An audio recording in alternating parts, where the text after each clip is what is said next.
folks, I'm Ashraf Ingora. I'm a language and soft skill trainer, life business and parenting coach. Ashraf the mover and shaker. Marvellous memory part 2 में आज हम memory से related कुछ और बातें देखेंगे। आज कितनी तारीख है, मैंने अपनी पेन कहाँ रख दिया है, मेरा चश्मा किसी ने देखा है क्या, कहाँ रख दिया है याद नहीं आ रहा है।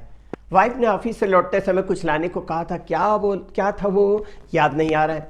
मैंने अपना मोबाइल कहाँ रख दिया, कोई मिस कॉल करना, तो मोबाइल को तो आप मिस कॉल कर लेंगे, लेकिन बाकी चीज़ों के लिए क्या करोगे। यही सब भूलने की शुरुआत है। उचित समय पर किसी पास्ट की घटना को याद करना और दिमाग में लाना, पुनः स्मरण जिसे कहते हैं रिकॉलेक्ट करना, यह रिकॉल करने की क्षमता स्मरण शक्ति या मेमोरी पावर कहलाती है। ये गिनती के कुछ लोगों को मिला हुआ वरदान नहीं है, ये मसल बिल्डिंग की तरह से है जिसे प्रैक्टिस द्वारा विकसित किया जा सकता है। मेमोरी पावर मेंटल स्टेट अर्थात मानसिक स्थिति, मानसिक अवस्था पर भी निर्भर करती है। थके हुए दिमाग की कार्य कुशलता या इफिशियंसी सामान्य मानसिक अवस्था से कम होती है। मानसिक और शारीरिक क्षमता दोनों ही अच्छी मेमोरी विकसित करने के लिए सहायक होती है। जनरली हमारी सारी यादें एक दूसरे से जुड़ी हुई होती हैं। कभी कभी हमें महसूस होता है कि हमारी याददाश्त कमज़ोर हो गई है। इसके बहुत सारे कारण हैं। डर अर्थात फियर, वरी, चिंता, स्ट्रेस, तनाव, एंग्जाइटी किसी बात को दिमाग में रिकलेक्ट करने में बाधक होती हैं। कभी कभी हम जिसे देखें या पढ़े हो उसे याद नहीं कर पाते, क्योंकि दिमाग पर रिकॉर्ड किए हुए स्मृति चिन्ह अर्थात मेमोरी ट्रेसेस पर अनवांटेड मेमोरीज हावी हो जाती हैं। हमारे दिमाग में अनजाने में ही स्मृति चिन्ह या मेमोरी ट्रेसेस बनते रहते हैं।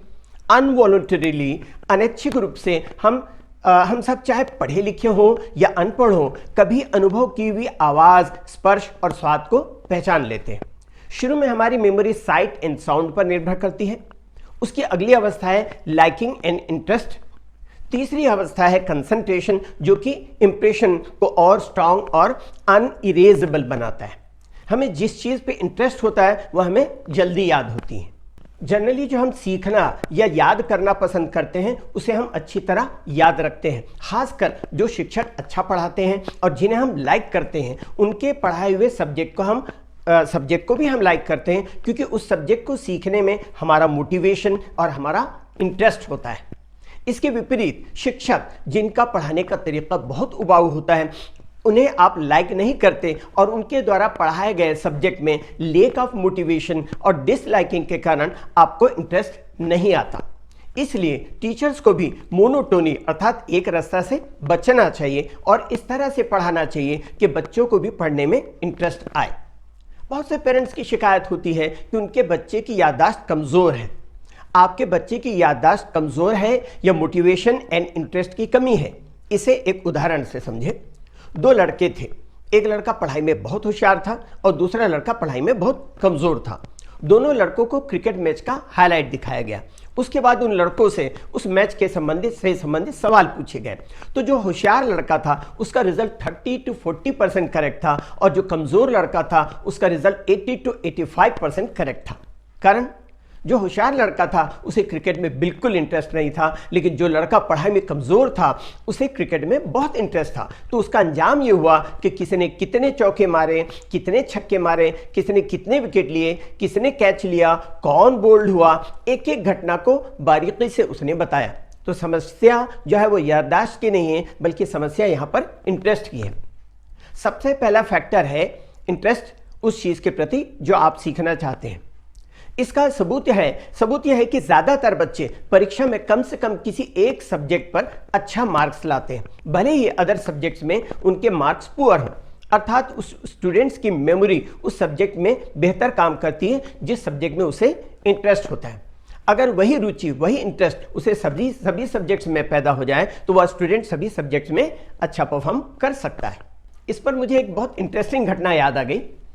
एक गांव में एक व्यक्ति अपने लड़के को लेकर के शहर आता है कि आजकल इंग्लिश सीखने का बहुत ज़्यादा महत्व है, तो क्यों ना मैं अपने लड़के को इंग्लिश सिखा दूँ। उसे पता चला कि शहर में एक अंग्रेज़ हैं जो स्पोकन इंग्लिश क्लास लेते हैं। वह उनके पास गया।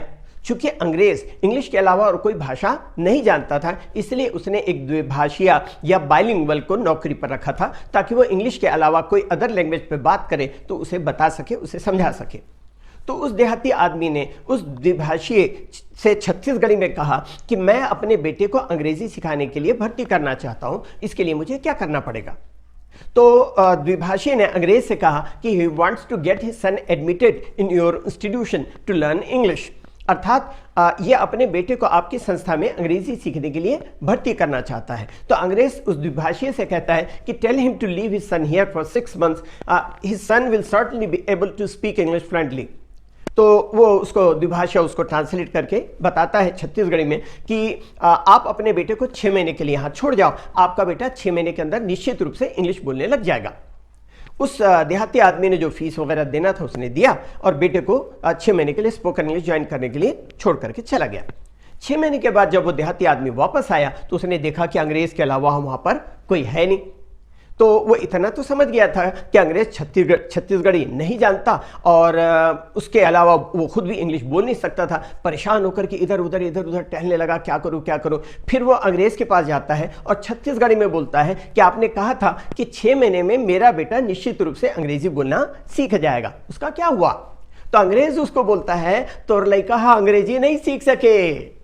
इसका मतलब उस अंग्रेज को छत्तीसगढ़ी में इंटरेस्ट था तो उसको छत्तीसगढ़ी बोलना आ गया, लेकिन उस छत्तीसगढ़ी व्यक्ति को इंग्लिश में इंटरेस्ट, छत्तीसगढ़ी जो स्टूडेंट था, बच्चा था, उसको इंग्लिश में इंटरेस्ट नहीं था, इसलिए उसको इंग्लिश बोलना नहीं आया। इंग्लिश के लिए आप मेरे channel English breakfast with Ashraf and soft skill के लिए Ashraf the mover and shaker को लाइक, शेयर एंड सब्सक्राइब करें, कमेंट सेक्शन में कमेंट करें, बेल आइकॉन प्रेस करें और मेरी बुक जरूर पढ़ें। Thanks for watching.